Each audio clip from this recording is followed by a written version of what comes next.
मैं दिल ही दिल में मुस्कुरा दिया। शरीफ और गैर शरीफ शख्स में यही फर्क होता है। विमाला किसी इज्जतमंद की बेटी होती तो वो एक एक पल अजाब की तरह काटता। इसकी आरजू होती कि इसकी बेटी बेआबरू होने से पहले मर जाए या लुटेरों के चंगल से निकल आए, लेकिन यहाँ रावी चैन लिख रहा था। इन्हें सिर्फ विमाला की जान की परवाह थी, इज्जत का कोई फिक्र फाका नहीं था।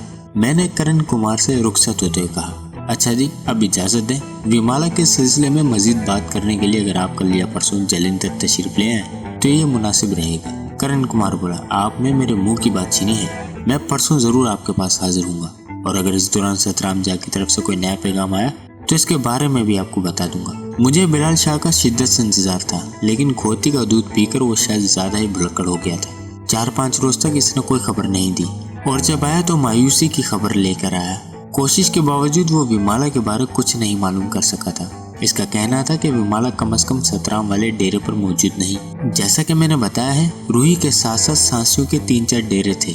मुमकिन था इसे किसी और डेरे पर रखा गया हो, और ये भी इम्कान था कि वो किसी दूसरी महफूज जगह पहुंचा दी गई हो। मैंने बिलाल शाह से दरख्वास्त की कि वो सोना थोड़ा सा कम कर दे, आंखें खुली रखे, और विमाला के बारे जैसे ही कोई इतला मिले मेरे पास चलाए।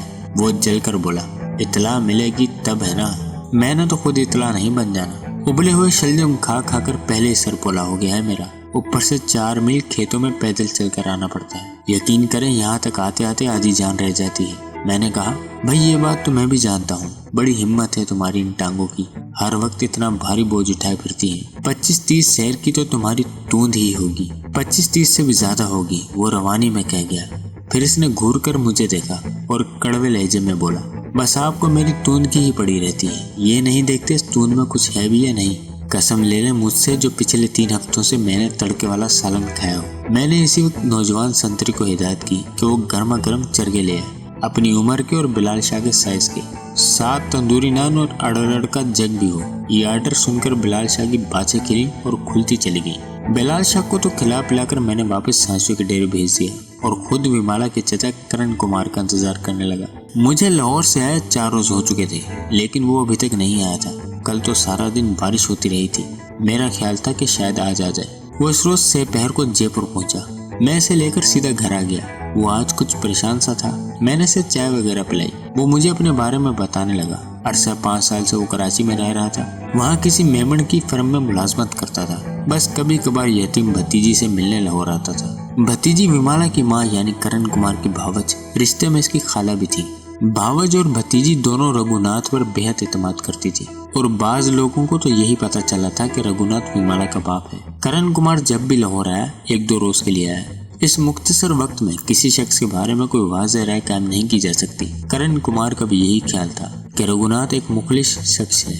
वो विमाला जैसी गैर जिम्मेदार लड़की को कदम कदम पर रहनुमाई फराहम कर रहा है और अपना सहारा देकर इसे तरक्की के जीने पर चढ़ा रहा है। लेकिन अब लाहौर में चंद दिन रहने के बाद इसे ये एहसास हो रहा था कि रघुनाथ इतना मुखलिस शख्स नहीं जितना नजर आता है। इसका मेलजोल काबिल रश्क लोगों से नहीं था, और वो खुद भी कुछ बद आदतों का शिकार था। यही वजह थी कि जिनकी बिना पर करण कुमार ने मुझसे राब्ता किया था और मेरी मदद चाहिए थी।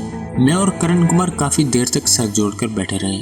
मैंने करण कुमार को खाना बदोश के बारे में हर ऊंच नीच समझाई और इसे बताया कि विमाला को इन लोगों से बरामद करने के लिए हमें क्या करना होगा। करण कुमार खुद भी यही चाहता था कि ये काम बेहद राजदारी से हो। इसने बताया कि फिल्मों की एक एक्ट्रेस विमाला की रकीब नंबर 1 है। इसने विमाला से अलहदा ही अपना एक धड़ा बना रखा है, और ये धड़ा विमाला को नीचे दिखाने का कोई मौका हाथ से नहीं जाने देता।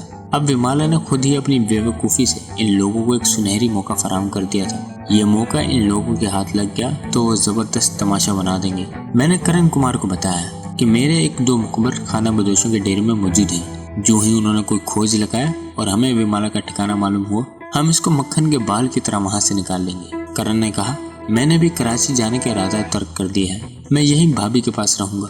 1-2 रोज तक सतराम का कोई पैगाम न आया तो फिर हम इसके डेरे पर जाएंगे।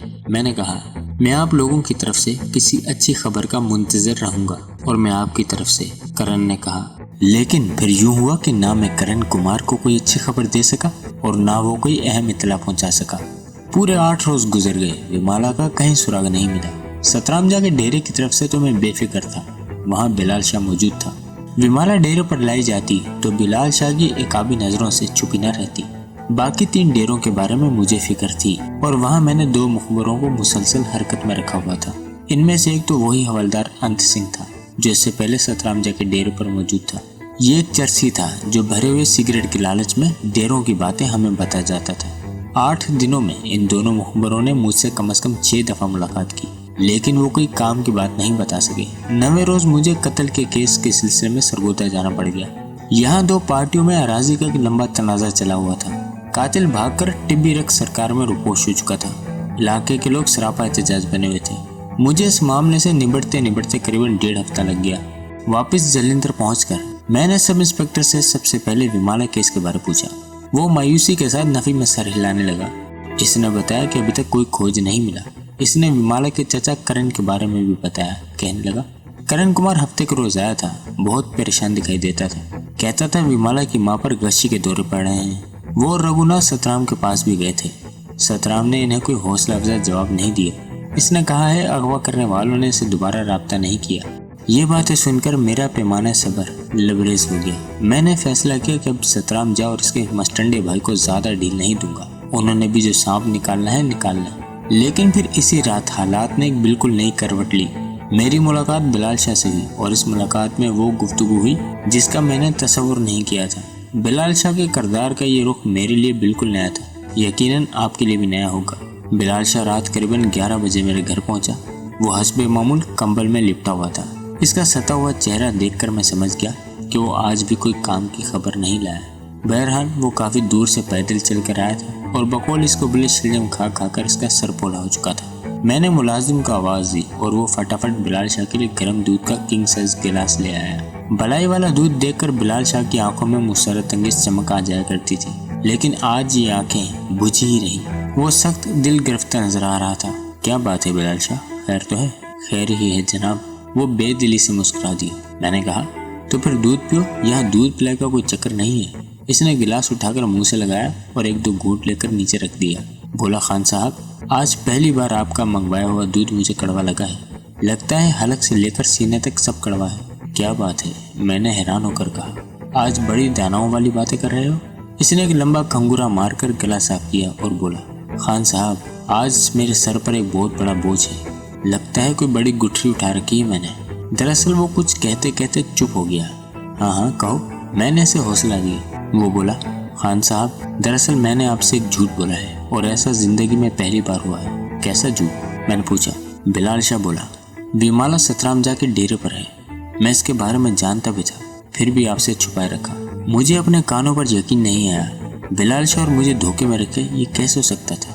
पिछले 1 माह से हम विमाला की तलाश में हलकान हो रहे थे और अब बिलाल शाह कह रहा था कि इसे विमाला के बारे में सब मालूम है। क्या तुमने इसे खुद देखा है?